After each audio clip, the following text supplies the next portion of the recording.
want you to consider this. As David is walking about the rooftops of his palace and looking out over the housetops of Israel, and he looks down and he sees a very beautiful woman bathing naked.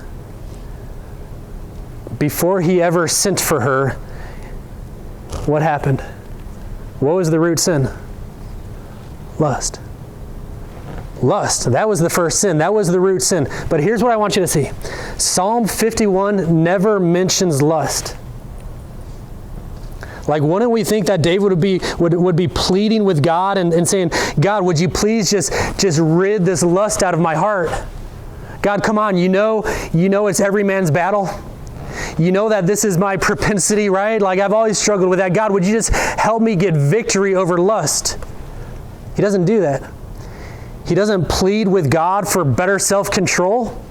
He doesn't plead with God for an accountability partner. What does he do? He pleads with God to restore his joy. Why? Because where there is an absence of joy in the Lord, there's an open door for sin. Where there's an absence of joy and understanding what Christ has done for you and marveling in that truth, then the door is open for temptation and sin. Think about it.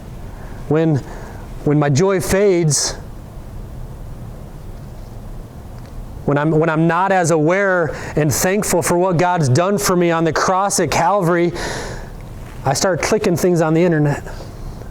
And it's not just lust, right? Like, it's every sin. When my joy fades, I'm driven to the bottle.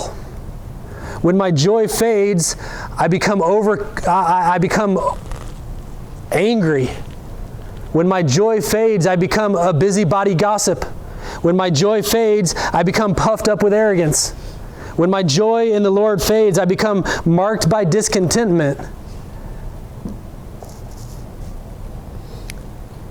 The joy of the Lord is our strength. Again, that's why we talk about the gospel every single week.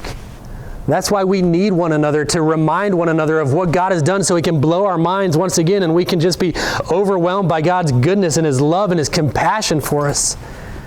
And it's at the forefront of our mind. It's the forefront of our lips. And it changes the way that we live. It changes what we engage in. It changes what we participate in.